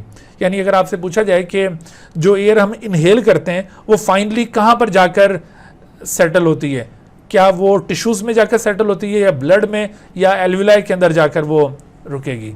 कहाँ पर जाकर रुकेगी? जो एयर हम इनहेल करेंगे वो एल्व्यूलाई में आके रुक जाएगी। वो ऐसा नहीं है, उस एयर को आप यूँ समझें कि वो टिश्यूज़ में जाके रुकेगी, ठीक है। वो सिर्फ उसमें से ऑक्सीजन निकल कर टिश्यूज़ तक जाती है। बाकी वैसे एयर जाहिर है कि वो सिर्फ ऑक्सीजन नहीं, उसमें और भी तो गैसेस मौजूद हैं। तो एयर एक्चुअली वो यहाँ पर आकर रुक जाएगी। लेकिन अगर आपसे पूछा जाए कि जो ऑक्सीजन आपने इनहेल की है उसकी फाइनल डेस्टिनेशन क्या होगी, क्या एल्व्यूलस उसकी फाइनल डेस्टिनेशन है या फिर उसकी फाइनल डेस्टिनेशन आगे टिश्यूज़ हैं? तो हाँ, ऑक्सीजन के बारे में पूछा जाए तो वो टिश्यूज़ में जाकर आगे डंप होती है, उधर उसकी यूटिलाइजेशन होनी है। लेकिन ओवरऑल एयर वो एल्व्यूलाई में आके रुक जाएगी। जी बेटा। मैंने कहीं सुना था कि टर्मिनल ब्रोंकियोल्स, रेस्पिरेटरी ब्रोंकियोल्स और एल्वुलाई ये मिलके एयर सैक है ना। मैंने ऐसा कोई कंसेप्ट नहीं पढ़ा, पता नहीं आपने पढ़ा है तो कोई ऑथेंटिक सोर्स हो तो फिर उस पर आप बिलीव कीजिए, मुझे नहीं मालूम बेटे। ठीक है। अच्छा, तो उसके बाद देखो बेटा, ये आखिर में जो एल्व्यूलर रीजन आ जाता है, एल्व्यूलर रीजन ये एक्चुअल रेस्पिरेटरी सरफेस है। This is actual respiratory surface. Alveolus की वॉल जस्ट 1 सेल थिकेंड होती है। This is just 1 cell thickened wall, और ये 1 cell thickened wall squamous epithelium पर मुश्तमिल है। स्क्वेमस का मतलब होता है फ्लैटेंड सेल्स पर मुश्तमिल एपिथेलियम। एपिथेलियम मुख्तलिफ तरह की होती हैं, कोई क्यूबाइडल सेल्स की एपिथेलियम होती है, क्यूब लाइक सेल, कोई कॉलमनर सेल्स की एपिथेलियम होती है। ये वाली जो एपिथेलियम है ये आपने याद रखना है कि इट इज़ स्क्वेमस एपिथेलियम। ये फ्लैटेंड सेल्स होंगे, उस पर मुश्तमिल एपिथेलियम होगी। इस एपिथेलियम से एक सब्सटेंस कॉन्स्टेंटली सीक्रेट हो रहा होता है, that substance is called surfactant. Surfactant substance ये एल्व्यूलर वॉल सीक्रेट करती है, ठीक है। और ये जो सरफेक्टेंट है ये कॉन्स्टेंटली सीक्रेट भी होता रहता है और रीअब्जॉर्ब भी होता रहता है। तो ऐसा नहीं है कि ये सीक्रेट होता रहे और एल्व्यूलाई जो है वो सरफेक्टेंट से यूँ भर जाएं, ऐसे भरने वाला वो सिचुएशन, वो वाली नौबत कभी नहीं आती, ठीक है। तो ये एक लिमिटेड क्वांटिटी में सीक्रेट भी होगा, ड्राई होने लगेगा तो मज़ीद उसमें ऐड हो जाएगा, और अगर ज़्यादा हो गया तो वो रीअब्जॉर्ब कर जाएगा। तो a small film of the surfactant is always present along the inner surface of the alveolar wall। Alveolar wall की कौन सी साइड पर ये सरफेक्टेंट मौजूद होगा? जिस साइड पर एयर ने आना है। एल्व्यूलर वॉल की दूसरी साइड जहाँ पर कैपिलरी है वहाँ पर सरफेक्टेंट नहीं है, सरफेक्टेंट यहाँ पर है। सरफेक्टेंट बेसिकली ये क्या चीज़ होती है? सरफेक्टेंट एक ऐसा सब्सटेंस है जो कि ये एक्सचेंज ऑफ गैसेस में फैसिलिटेट करता है। सरफेक्टेंट मॉइस्चर के तौर पर वहाँ पर एक्ट कर रहा होता है और इसके अंदर गैसेस डिसॉल्व होकर एक्सचेंज होती हैं। सरफेक्टेंट ये सरफेस टेंशन को रिड्यूस करता है ताकि गैसेस का एक्सचेंज इजीली हो सके, और सरफेक्टेंट एल्व्यूलाई को कोलैप्स नहीं होने देता। यानी जब एल्व्यूलाई एयर को बाहर निकालते हैं ना तो इस तरह पिचक जाते हैं एल्व्यूलाई, तो अगर ये सरफेक्टेंट ना हो तो ये पिचके ही रहेंगे, ये दोबारा से नॉर्मल स्टेट में वापस नहीं आ सकेंगे। जैसा कि आमतौर पर जो बेबीज़ अपनी नॉर्मल जेस्टेशन एज से पहले बॉर्न हो जाते हैं, नॉर्मल जेस्टेशन एज ह्यूमन में कितनी है 9 मंथ्स, लेकिन 9 मंथ्स के बजाय वो 7 मंथ या उससे लेस जेस्टेशन एज में अगर बॉर्न हुए, 7 months gestation age, gestation age का मतलब क्या है प्रेगनेंसी पीरियड, ठीक है। तो जेस्टेशन एज अगर ये लेस देन 7 मंथ्स हो अगर किसी बेबी की, तो ऐसी सूरत में enough quantity of surfactant has not been produced in the alveoli, और insufficient quantity of the surfactant की वजह से ऐसे बेबीज़ जब बॉर्न होते हैं और जैसे ही वो सांस लेंगे, एक्चुअली बेबीज़ जब अपनी मदर बॉडी के अंदर होते हैं अभी वो सांस नहीं ले रहे होते हैं। पहली बार कोई भी बेबी सांस उस वक्त लेता है जब वो बॉडी से बाहर डिलीवर होगा। तो जैसे ही वो फर्स्ट ब्रीथ करेंगे और चूँकि इनफ क्वांटिटी ऑफ सरफेक्टेंट मौजूद नहीं होगा, तो ब्रीथ करते ही उनके जब ये एल्वुलाई यूँ पिचकेंगे तो वो दोबारा से खुल नहीं पाएंगे और फिर दोबारा वो ब्रीथ कर नहीं सकेंगे और इस तरह से उनकी डेथ हो जाएगी। This problem is known as respiratory distress syndrome. और अक्सर ये जो less than 7 months gestation age रखने वाले बेबीज़ की डेथ होती है, उनका लीडिंग कॉज ये रेस्पिरेटरी डिस्ट्रेस सिंड्रोम होता है, ठीक है। तो सरफेक्टेंट का ये स्पेसिफिक रोल है इस जगह पर। अच्छा, एल्व्यूलर वॉल के बाहर कैपिलरी बेड मौजूद है, कैपिलरी नेटवर्क मौजूद है। तो ये कैपिलरी की वॉल भी जस्ट सिंगल सेल थिकेंड है। There is single cell thickened wall of the capillary, और single cell thickened is the wall of the alveolus. और इस तरह टोटल मिलाकर ये 2 सेल थिकेंड डिस्टेंस बनता है between blood that represents the inner environment of our body and the air that represents the outer environment of the body। इन दोनों के दरमियान कितना डिस्टेंस बन रहा है? Just 2 cell thickened distance. और ये जो 2 सेल थिकेंड डिस्टेंस है, अगर हम इसको माइक्रोमीटर या मिलीमीटर्स में मेजर करें तो ये डिस्टेंस बनता है जस्ट 0.1 माइक्रोमीटर। और ये डिस्टेंस इतना सफिशिएंट डिस्टेंस है कि यहाँ से एक्सचेंज ऑफ गैसेस बड़े आसानी से हो सकती है, ठीक है। तो इसी चीज़ को अभी हमने आगे जो रेस्पिरेटरी सरफेस की प्रॉपर्टीज़ देखी थी उसमें थिन एपिथेलियम कहा था, ये चीज़ है थिन एपिथेलियम। इस जगह पर ये एक्सचेंज ऑफ गैसेस परफॉर्म हो रहा होता है। एक्सचेंज ऑफ गैसेस में कौन सी गैस किस साइड पर मूव करती है, ये सवाल बनेगा। तो oxygen moves from alveolar air to the blood and carbon dioxide moves from blood to the alveolar air. और इसके लिए ज़रूरी है कि यहाँ पर कंसंट्रेशन ग्रेडियंट मेंटेन्ड हो, कंसंट्रेशन ग्रेडियंट यहाँ पर मेंटेन्ड हो, ताकि ये oxygen high concentration to low move करे और carbon dioxide low concentration high concentration to low move करे। यानी यहाँ पर ये जो मूवमेंट हो रही है सिर्फ डिफ्यूजन के जरिए हो रही है, उसके लिए कंसंट्रेशन ग्रेडियंट की ज़रूरत है। 1 मिनट। अच्छा, एक और बात यहाँ पर याद रखो कि ये कंसंट्रेशन ग्रेडियंट को मेंटेन करने में कौन से फैक्टर्स मेन रोल प्ले करते हैं। देखो, कंसंट्रेशन ग्रेडियंट को मेंटेन करने में ये जो कॉन्स्टेंट इनहेल और एक्सहेल है, जिसको हम वेंटिलेशन भी कहते हैं, यानी मुसलसल हम एयर अंदर लेकर आ रहे हैं फिर निकाल रहे हैं, फिर लेकर आ रहे हैं फिर निकाल रहे हैं, ये किस मकसद के लिए? In order to maintain this concentration gradient. और इसी तरह से ये जो ब्लड होता है लंग्स में, ये रुका नहीं रहता बल्कि कॉन्स्टेंटली फ्लो कर रहा होता है। तो ये जो फ्लो ऑफ द ब्लड है, this is also responsible for the maintenance of the concentration gradient. फर्ज कीजिए कि अगर ये ब्लड इस जगह पे आके रुक जाए और जो एयर हमने इनहेल की वो भी रुक जाए, तो फिर क्या कंसंट्रेशन ग्रेडियंट मेंटेन रह सकेगा? हरगिज़ नहीं रह सकेगा। समझ आ गई बात भाई? तो ये दोनों फैक्टर कंसंट्रेशन ग्रेडियंट को मेंटेन करने में इन्वॉल्व हैं। अच्छा, 1 मिनट में सवाल लेता हूँ, एक और पॉइंट जहन से ना निकल जाए। देखो, ये जो यहाँ पर एक्सचेंज हो रहा है ना, इस एक्सचेंज के अंदर बेसिक रेगुलेटर कौन है? तो इस एक्सचेंज में आप याद रखो कि बेसिक रेगुलेटर कार्बन डाइऑक्साइड है, क्योंकि कार्बन डाइऑक्साइड जब तक ये ब्लड से निकलकर एयर में नहीं आती तो ऑक्सीजन अंदर नहीं जा पाती, because carbon dioxide, presence of carbon dioxide in blood reduces the oxygen carrying capacity of the blood. तो ये CO2 बाहर निकलेगा तो फिर ऑक्सीजन अंदर जा पाएगा। तो इस वजह से आमतौर पर किसी सवाल में अगर आपसे पूछा जाए कि which one is the main regulator of alveolar ventilation, इसको एल्व्यूलर वेंटिलेशन भी कहते हैं, तो इस एल्व्यूलर वेंटिलेशन का मेन रेगुलेटर कौन है? तो CO2 is the main regulator of the alveolar ventilation. जी बेटा, कोई सवाल पूछना चाह रहे थे? शाबाश, पूछिए। सर, वो आपने एपिथेलियम के एपिथेलियल का कहा, वो हमारे पास ये दोनों सेल्स होंगे? जी बिल्कुल। देखो ये जो हम कहते हैं ना थिन एपिथेलियम होनी चाहिए एक रेस्पिरेटरी सरफेस, तो उस थिन एपिथेलियम का एक्चुअल मीनिंग ये लिया जाता है कि distance between inner and outer environment. Inner environment is represented by the blood and the outer environment is represented by the air. और इन दोनों के दरमियान अब डिस्टेंस क्या है? डिस्टेंस ये 2 सेल थिकन्ड लेयर है. तो इस चीज को थिन एपिथेलियम कहा जाता है. क्लियर होगी बात? Yes sir. Yes, any other question? अच्छा, तो अब हम देखिए आपको ये पूरा रेस्पिरेटरी ट्रैक्ट एक्सप्लेन कर दिया, तो इसमें ये कुछ बेसिक इन्फॉर्मेशन इसके वाले से आपने याद रखनी है. जैसे आप देखिए कि ट्रैकिया, इसका नंबर कितना है? एक ही होता है ट्रैकिया. अप्रॉक्सीमेट डायमीटर इसका 1.5 to 1.8 ये सेंटीमीटर इसका डायमीटर है. कार्टिलेज प्रेजेंट होती है यहाँ पर. गॉबलेट सेल्स यहाँ पर हैं. गॉबलेट सेल्स कहते हैं म्यूकस सिक्रेटिंग सेल्स को. These are mucus cells. तो म्यूकस सेल्स का मतलब है कि म्यूकस सिक्रीट हो रहा है यहाँ पे.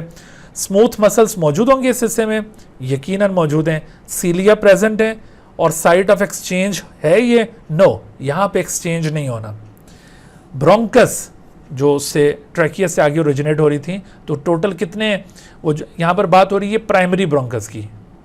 Remember this is primary bronchus. तो प्राइमरी ब्रोंकस कितनी है? वो टोटल 2 हैं, यानी एक लंग में और दूसरे लंग के अंदर, टोटल 2. इनका डायमीटर ट्रैकिया से हमेशा कम होगा क्योंकि ट्रैकिया बड़ा पाइप था, उससे ये ब्रांचेस निकली हैं, तो 1.2 सेंटीमीटर. कार्टिलेज इसके अंदर भी मौजूद है. अच्छा, उसके बाद फिर ये गॉबलेट सेल्स यानी म्यूकस की सिक्रीशन यहाँ पर भी है. स्मूथ मसल्स यहाँ पर भी मौजूद हैं, सीलिया यहाँ पर भी मौजूद हैं, लेकिन site of exchange of gases ये भी नहीं है. उसके बाद फिर आ जाते हैं ये जो ब्रोंकियोल रीजन है, terminal bronchioles and the respiratory bronchioles. तो आप इनका नंबर देखिए कितना ज़्यादा है. टर्मिनल ब्रोंकियोल्स डेफिनेटली कम है, और रेस्पिरेटरी ब्रोंकियोल चूँकि उसकी फर्दर ब्रांचेज हैं तो इनका नंबर बहुत ज़्यादा हो जाएगा. अच्छा, और फिर ये नंबर ज़रूरी नहीं आप ये टर्मिनल और रेस्पिरेटरी ब्रोंकियोल का याद रखें, लेकिन आपको ये ट्रैकिया ब्रोंकाई का नंबर ज़रूर पता होना चाहिए. अप्रॉक्सीमेट डायमीटर आप देखिए इसका कम होता चला जा रहा है. ये इसका डायमीटर वही ब्रोंकियोल वाला डायमीटर है 1 मिलीमीटर, और इसका और भी कम हो गया. कार्टिलेज, अब इस हिस्से में कोई कार्टिलेज नहीं है. गॉबलेट सेल इस हिस्से में कोई नहीं है, यानी यहाँ पे म्यूकस की सिक्रीशन नहीं होगी. स्मूथ मसल्स टर्मिनल ब्रोंकियोल में मौजूद होते हैं, but respiratory bronchiole have no smooth muscles. Cilia terminal bronchiole के अंदर मौजूद हैं, लेकिन ये जो रेस्पिरेटरी ब्रोंकियोल्स हैं उनके अंदर बहुत ही कम सीलिया प्रेजेंट होंगे. Site of exchange of gases, तो site of exchange of gases ये भी कोई नहीं है. अच्छा, एल्व्यूलर डक्ट इनका नंबर आप देखिए कितना ज़्यादा हो गया. एल्व्यूलाई इनका नंबर और ज़्यादा हो गया. डायमीटर आप देख रहे हैं इनका, और इसके साथ साथ अब कार्टिलेज, तो कार्टिलेजेस यहाँ पर भी नहीं है, गॉबलेट सेल्स भी नहीं है, स्मूथ मसल्स भी कोई नहीं है, सीलिया भी इनके पास कोई नहीं है, लेकिन ये site of exchange of gases के तौर पर एक्ट करते हैं. इसमें याद रखो कि यहाँ पर एल्व्यूलर डक्ट ये site of exchange of gas point out किया हुआ है, लेकिन इसके मुकाबले में जो मेजर साइट है एक्सचेंज ऑफ गैसेस की वो दरअसल एल्व्यूलाई होते हैं. उसकी वजह यह है कि more capillary network is present around the alveoli, not around the alveolar duct. इस वजह से दिस इज मेजर साइट. तो ये इंफॉर्मेशन ज़रूर आपने याद करनी है जी. अब आप देखें कि diagram shows the part of the human gas exchange system. What are the labelled parts? बहुत आसान सवाल है ये. डेफिनेटली क्या होगा? This must be the larynx. तो अगर ये लैरिंग्स होगा, ठीक है, ये 4 ऑप्शन दिए ना, लैरिंग्स, trachea, bronchus and bronchiole, so 2 must be the larynx. तो ऐसी सूरत में देखो 2 लैरिंग्स वाले कॉलम के अंदर 2B के अंदर दिया हुआ है और D में. इसका मतलब है कि आप A और C को तो भूल जाएं, ये 2 नहीं हो सकते. अच्छा, अब 1 क्या होगा? 1 लाजमी तौर पर ये बाकी ऑप्शंस में ट्रैकिया, ब्रोंकस और ब्रोंकियोल में क्या होना चाहिए? तो ट्रैकिया होगा ये. तो ट्रैकिया मस्ट बी 1. तो 1 is given in the B option as well as in the D, यानी अभी तक ये पिन पॉइंट नहीं हुए. अच्छा, उसके बाद फिर 3 जो है ये ब्रोंकस है. तो 3 ब्रोंकस ये गिवन है B ऑप्शन में but not in the D. तो अब ये वाजे हो गया कि राइट ऑप्शन क्या होगा यहाँ पर? Right option is the B. इस तरह से इसको हम सॉल्व करेंगे. अच्छा, in which region of the air passage way the C shape cartilages are replace with the cartilage plates? कौन सा रीजन था जहां पर ये रिप्लेसमेंट हुई थी? ब्रोंकियोज या टर्मिनल ब्रोंकियोज या सेकेंडरी ब्रोंकाई या प्राइमरी ब्रोंकाई? सेकेंडरी ब्रोंकाई, ठीक है। और अगर यहाँ पर हम सेकेंडरी ब्रोंकाई की जगह पर यहाँ पर वर्ड यूज करते distal distal distal bronchi, distal bronchi, और इसकी जगह पर वर्ड यूज करते प्रॉक्सिमल ब्रोंकाई, प्रॉक्सिमल ब्रोंकाई, तो ऐसी सूरत में आंसर क्या होता? डिस्टल ब्रोंकाई या प्रॉक्सिमल ब्रोंकाई? तो एक्चुअली डिस्टल, डिस्टल का मतलब है जो बाद वाला होगा, प्रॉक्सिमल पहले वाला होता है, तो ये रिप्लेसमेंट डिस्टल ब्रोंकाई में हो रही है। ओके जी, which part of air passageway has neither cartilage rings nor cartilage plates? Bronchioles, well done, good. अच्छा, the lateral walls of the chest cavity of man are composed of the ribs या intercostal muscle या ribs and intercostal muscle, या इसमें diaphragm भी आएगा? C होना चाहिए, well done, good. The alveolar ducts originate from, कहां से ओरिजिनेट हुई थी? रेस्पिरेटरी ब्रोंकियोल या टर्मिनल या सेकेंडरी ब्रोंकाई या respiratory? Yes, respiratory bronchioles, terminal bronchiole पहले और रेस्पिरेटरी ब्रोंकियोल उसके बाद आते हैं। The diagram shows the section of an alveolus and a capillary in the lung. ठीक है, ये alveolar sac आपको नजर आ रहा है, उसके अंदर ये डॉट डॉट सरफेक्टेंट है और ये उसके बाहर कैपिलरी मौजूद है। तो यहाँ पर ये दिखाया है कि ब्लड इस तरफ से आ रहा है और यूं घूमकर इस तरफ को जा रहा है। तो इसका मतलब है कि जब ये किसी एल्व्यूलस के साथ ब्लड कांटेक्ट में आएगा तो उस वक्त अभी उसके अंदर कार्बन डाइऑक्साइड ज़्यादा होगी ना। यहाँ पर देखो बात किसके मुतालिक पूछ रही है, what are the relative concentration of CO2 at X, Y and Z। तो आप याद रखो कि ब्लड जब अभी एल्व्यूलस तक पहुँचा है तो उस वक्त कार्बन डाइऑक्साइड की कंसंट्रेशन हाई होगी, ऐसा ही है। उसके बाद फिर ये कार्बन डाइऑक्साइड ज़ाहिर है एल्व्यूलस में दाखिल होना शुरू हो जाएगी और ये Y वाला जो पोर्शन है, Y वाला पोर्शन पहले इसके अंदर कार्बन डाइऑक्साइड की कंसंट्रेशन लो होनी चाहिए, लेकिन बाद में जब दाखिल हो जाएगी कार्बन डाइऑक्साइड फिर हाई होगी। लेकिन अभी बात हो रही है पहले की। आमिर खान एक मिनट ठहरिएगा बच्चों। तो ये हाई फिर लो, और ये यहाँ पर Z में जब ये ब्लड पहुँचा होता है या जो ब्लड इधर आ चुका होता है तो उसकी कार्बन डाइऑक्साइड की कंसंट्रेशन लो हो चुकी होती है। तो इसका मतलब है कि यहाँ पर ये X, Y और Z में पूछ रहा है, तो X के अंदर हाई होनी चाहिए, X के अंदर कार्बन डाइऑक्साइड की कंसंट्रेशन हाई होनी चाहिए, जबकि Y और Z में लो। तो हाई हाई हाई, ये हाई लो लो, तो B ऑप्शन सबसे ज़्यादा सूट कर रहा है। क्या ख्याल है आपका, ये B ऑप्शन ही होना चाहिए यहाँ पर या आप कुछ और भी इनपुट दे सकते हैं यहाँ पे? B बिल्कुल। देखो मेरा भी ये ख्याल है कि B is the correct one, क्योंकि इस वक्त की बात हो रही है तो यहाँ पर CO2 ज़्यादा, यहाँ पर एल्व्यूलर एयर के अंदर CO2 बहुत कम है, यहाँ पर भी बहुत कम है। ठीक है जी, आमिर खान क्या सवाल है बेटे आपका? सर आपने कहा कि ये रेस्पिरेटरी ब्रोंकियोल्स से फिर अल्वेओलर डक्ट्स निकलते हैं, लेकिन इधर तो बुक लाइन है कि terminal bronchioles divide to form alveolar. Terminal bronchioles क्या है सर? आपने कहा कि रेस्पिरेटरी ब्रोंकियोल्स से अल्वेओलर डक्ट्स बनते हैं। जी जी, लेकिन बुक लाइन है इधर NBF में कि the terminal bronchioles divide to form alveolar ducts. Terminal bronchioles, मैं इसको रिविजिट कर लूँगा बेटा, मैं चेक कर लूँगा, मुझे याद नहीं पड़ता ऐसा। चले मैं इसको देख लूँगा अगर कोई ऐसी, लेकिन ये जो अभी मैं आपको बता रहा हूँ ना, ये बात बिल्कुल फैक्ट है, क्योंकि मैंने देखो आपको यहाँ पर ये भी एक और इन्फॉर्मेशन प्रोवाइड की थी और उसमें आपको यहाँ देखो ये डायग्राम भी आपको यहाँ पे दिखाई है कि टर्मिनल ब्रोंकियोल्स ऊपर और उसके बाद रेस्पिरेटरी, और फिर देखो इस इन्फॉर्मेशन से भी आपको अंदाज़ा होना चाहिए कि टर्मिनल ब्रोंकियोल्स का नंबर कम और रेस्पिरेटरी ब्रोंकियोल्स का ज़्यादा है और फिर एल्व्यूलर डक्ट का और ज़्यादा है। तो फिर देखो ये एल्व्यूलर डक्ट को कहाँ से ओरिजिनेट होना चाहिए? ऑब्वियसली रेस्पिरेटरी ब्रोंकियोल्स से। तो ये 2 एविडेंस हो गए। अगर वहाँ पर कोई बात ऐसी लिखी गई है तो वो गलत होगी, उसको करेक्ट कर लेंगे, ठीक है। तो आपने ये जी फर्स्ट लाइन ठीक है बेटा, ठीक है, मान लिया, ठीक है। तो लेकिन अभी फ़िलहाल ये मैं आपको कॉन्फिडेंटली बता रहा हूँ कि ये चीज़ आप फॉलो करें जो आपको अभी बताई जा रही है। सर एक क्वेश्चन। जी फरमाइए। सर ये कार्बन डाइऑक्साइड एल्विलाई के सेंटर में जाके कम क्यों हो जाती है? एल्विलाई के सेंटर में जाके कम क्यों हो जाती है? कम नहीं हो जाती।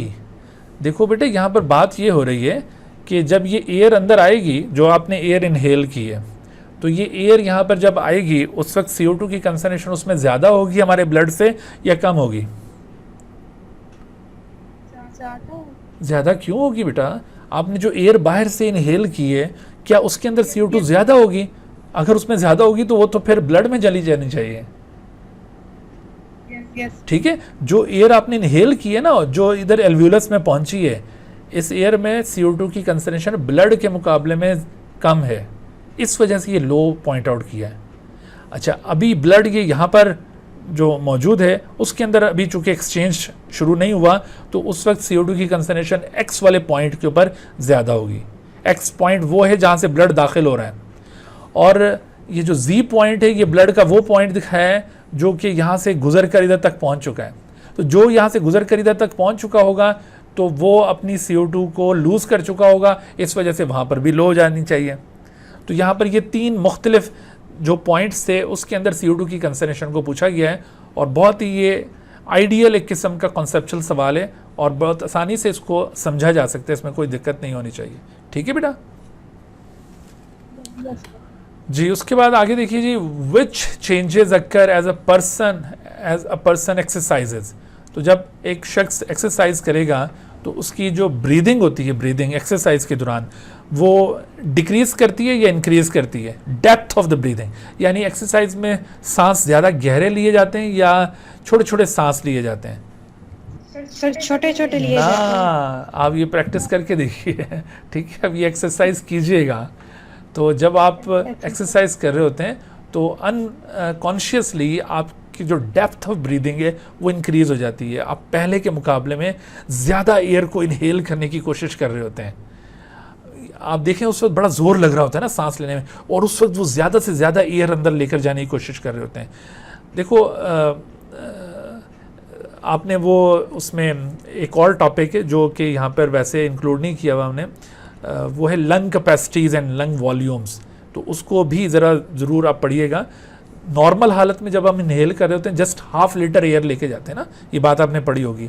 और जब हम किसी एक्सरसाइज के दौरान इनहेल करते हैं तो मज़ीद 3000 ml इंक्रीज़ कर लेते हैं। तो depth of breathing is always increased during the exercise. Clear होगी बात? तो ये डिक्रीज वाले ऑप्शंस को हम रिजेक्ट कर देंगे। तो depth of breathing is actually increase. And what about the breathing rate? Breathing rate exercise में ज़्यादा हो जाएगा या कम हो जाएगा? ब्रीदिंग रेट भी एक्सरसाइज में बढ़ता है, ठीक है। हम नॉर्मली जो ब्रीथ कर रहे होते हैं ना, वो तकरीबन कोई 15 to 20 टाइम्स पर मिनट हमारा ब्रीदिंग रेट होता है, पर मिनट।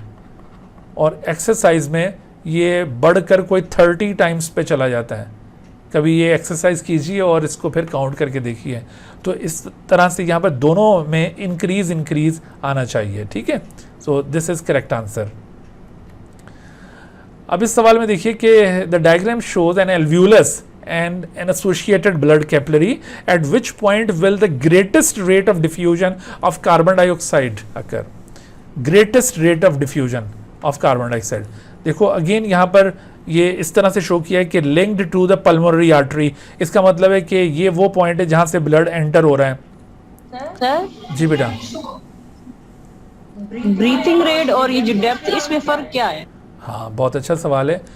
ब्रीदिंग रेट का मतलब है कि नंबर ऑफ ब्रेथ्स पर मिनट, यानी आपने 1 मिनट में सांस कितना लिया है। जैसे आपने एक दफ़ा इनहेल किया, फिर एक्सहेल किया, फिर इनहेल किया, फिर एक्सहेल किया, ठीक है। तो ये 1 मिनट में आप कितनी दफ़ा सांस ले रहे हैं, इसको कहते हैं ब्रीदिंग रेट। और डेप्थ ऑफ ब्रीदिंग ये होती है कि आपने जो सांस लिया है उसमें आपने कितनी एयर को इनहेल किया। आपने देखो, आपने हल्का सा ही सांस लिया और उसके बाद रोक लिया और उसके बाद फिर उसको बाहर निकाल दिया, फिर सांस लिया और फिर बाहर निकाल दिया। यानी आप यूँ हल्के हल्के सांस ले रहे हैं तो वो थोड़ी सी एयर अंदर जाती है, दैट इज़ नॉर्मल हालत में हम जो सांस, अब देखो मैं बोल रहा हूँ यहाँ पर, मैं एक्सरसाइज नहीं कर रहा कोई, ये मेरा एक नॉर्मल बिहेवियर है, रेस्ट की हालत में हूँ मैं, और सांस मेरा चल रहा है यहाँ पर। तो ये जो सांस चल रहा है यहाँ पर गैर महसूस तरीके से 1/2 लीटर एयर मेरे अंदर आ रही है और 1/2 लीटर एयर ही बाहर जा रही है। लेकिन अगर यहाँ पर एक्सरसाइज करना शुरू कर दूँ मैं, तो ऐसी सूरत में 1/2 लीटर के बजाय 3.5 लीटर एयर मैं इनहेल करूँगा और इतनी एयर फिर एक्सहेल भी करूँगा। तो ये जो अमाउंट ऑफ एयर ज़्यादा हम इनहेल कर रहे हैं और ज़्यादा एक्सहेल करें, ये डेप्थ ऑफ ब्रीदिंग है। वो टाइडल वॉल्यूम जो हम पढ़ते हैं जी बिल्कुल, वो जो लंग कैपेसिटीज में आपने पढ़ा है ना, तो उसमें देखो जो टाइडल वॉल्यूम है वो नॉर्मल हालत में जो हम इनहेल एक्सहेल कर रहे होते हैं, तो वो दरअसल वो टाइडल वॉल्यूम होता है ना। Okay sir, clear. अच्छा बेटे, तो अब देखो ये लिंक्ड टू पल्मोनरी आर्टरी के साथ लिंक्ड है, तो इसका मतलब है यहाँ से ब्लड आ रहा है, और linked to pulmonary vein means यहाँ से ब्लड निकल के जा रहा है और इस दौरान में एक्सचेंज हो गया होगा। अब देखो एक्सचेंज वो कहता है कि eight which point will the greatest rate of diffusion of CO2 अकर। तो ग्रेटेस्ट रेट कहाँ पर होगा, शुरू में ग्रेटेस्ट रेट होना चाहिए या आखिर में या दरमियान में कहीं पर? तो असल में greatest rate depends upon the concentration gradient. देखो जब ये ब्लड इधर पहुंचा ना, अभी जैसे ही एल्वियोलस के साथ कांटेक्ट में आया है, तो इस जगह पर अब ब्लड के अंदर CO2 की कंसंट्रेशन बहुत ज़्यादा और एयर में उस वक्त बहुत कम है, तो कंसंट्रेशन ग्रेडियंट इस जगह पर स्टीपेस्ट कंसंट्रेशन ग्रेडियंट है। स्टीपेस्ट का मतलब है कि बहुत ज़्यादा फर्क है कंसंट्रेशन का, और जब ये कंसंट्रेशन ग्रेडियंट स्टीप होता है तो रेट ऑफ डिफ्यूजन उतना फास्ट होता है। तो यहाँ पर steepest concentration gradient, therefore maximum rate of CO2 diffusion ये इस D वाले पॉइंट पर मिलेगा, और ना सिर्फ CO2 का मैक्सिमम रेट यहाँ पे अचीव होगा, बल्कि ऑक्सीजन का भी मैक्सिमम रेट इसी जगह पर ही आपको मिलेगा। बाकी जगहों पर ये ग्रेजुअली फिर CO2 की डिफ्यूजन रिड्यूस होती जाएगी। बात समझ में आ गई भाई? तो D is the correct one. जी, what properties make the alveoli walls efficient at gas exchange? Gas exchange के हवाले से एल्वियोलाई को कौन सी प्रॉपर्टीज एफिशिएंट बनाती हैं? Elastic tissue in the walls. देखो ये जो एल्वियोलाई होते हैं ना, एक पॉइंट यहाँ पे शायद रह गया, एल्वियोलाई की सरफेस के ऊपर इलास्टिन और कोलेजन प्रोटीन्स मौजूद होती हैं। तो वो इलास्टिन और कोलेजन प्रोटीन्स की वजह से alveoli has capacity to expand and recoil. तो ये प्रॉपर्टी एल्वियोलाई के अंदर मौजूद होती है। फ़र्ज़ कीजिए कि एल्वियोलाई में अगर ये प्रॉपर्टी ना होती, इस तरह से इलास्टिक टिश्यूज़, ये इलास्टिक चीज़ें ये मौजूद ना होती, तो ऐसी सूरत में जब एयर इसके अंदर दाखिल होती तो ये अपनी जगह पर कायम रहते हैं, तो ज़्यादा एयर इसमें समा नहीं सकती थी। तो क्या ये एल्वियोलाई बहुत एफिशिएंट होते हैं? ऐसी सूरत में नहीं होने थे। इसका मतलब है कि elastic tissue in the walls must be there. अच्छा, equal concentration inside and outside, ये नहीं होना चाहिए। अगर इक्वल कंसंट्रेशन होगी तो gas exchange will not be efficient. मैं अभी बार बार आपको ये बात समझा चुका हूँ कि ये जो एक्सचेंज ऑफ गैसेज है, it will become efficient if there is a steep diffusion gradient और कंसंट्रेशन ग्रेडियंट। जितना डिफरेंस कंसंट्रेशन का ज़्यादा होगा उतना ये डिफ्यूजन या एक्सचेंज एफिशिएंट होगा। तो ये जो करेक्टर, ये एब्सेंट होना चाहिए, ये प्रेजेंट होना चाहिए। And the walls 1 cell thick, ये भी फैक्टर प्रेजेंट होना चाहिए। It also promotes the exchange. Therefore, तो अब देखो इधर ये प्रेजेंट, ये एब्सेंट, ये गलत हो गया। ये प्रेजेंट, ये प्रेजेंट, ये गलत हो गया क्योंकि ये एब्सेंट होना चाहिए। यहाँ पर ये प्रेजेंट, एब्सेंट और ये प्रेजेंट, तो ये बिल्कुल करेक्ट है, ठीक है। और यहाँ पर ये भी इनकरेक्ट है। So the right answer must be C। ठीक है जी, तो इसके साथ हमारा ये आज का ये जो लेक्चर था, इसमें अगरचे टॉपिक हमारे कंप्लीट नहीं हुए, अभी इस हिस्से के अंदर कुछ टॉपिक्स अभी बाकी हैं, उनको इंशाल्लाह फिर हम कल के लेक्चर में शामिल करेंगे और फिर ये रेस्पिरेटरी सिस्टम कंप्लीट हो पाएगा। जी बेटा। सर इसमें जो कार्टिलेज है ना, आपने C शेप और ये कहा ना, तो इसमें कोई टाइप ऐसे हो सकती है जैसे हाइलिन कार्टिलेज, इलास्टिक, इसमें कोई ऐसा होगा? डेफिनेटली ट्रैकिया के अंदर हाइलाइन कार्टिलेज होती है ना। और बाकी क्या? बाकी में सब में पूरी जी रिस्पायरेटरी जी में सिर्फ हेलाइन ये- कार्टिलेजेस होती हैं यहाँ पे। Okay sir. सर जी बेटा, सर कल आपने क्या बताया था कि आर्टरीज में लो ब्लड प्रेशर होता है? आर्टरीज के अंदर ब्लड प्रेशर लो तो नहीं होता। वेना केवा उसके अंदर लोएस्ट ब्लड प्रेशर अगर पूछा जाए तो वेना केवा में होगा। और आर्टरीज में हाईएस्ट होता है? हाँ, अयोर्टा के अंदर हाईएस्ट होगा और ग्रेजुअली अयोर्टा से जैसे जैसे आप हार्ट से दूर आते जाओगे, जैसे आर्टरीज से अयोर्टा से आर्टरीज, आर्टरीज से आर्ट्रियोल्स, फिर कैपिलरी, तो ब्लड प्रेशर यूं कम होता चला जाता है। ठीक है, ओके जी, ठीक है जी, इंशाल्लाह फिर बाकी टॉपिक्स को कल के लेक्चर में शामिल करेंगे। तब तक के लिए इजाज़त, अल्लाह हाफिज़। Dear viewers, thank you for watching this video. If you have not subscribed this channel, kindly subscribe it and also press the bell icon below so that you could be notified about any new video lecture from Biology Guardian. And also do not hesitate to ask any question regarding this lecture. My contacts are shown on the screen. Thank you once again.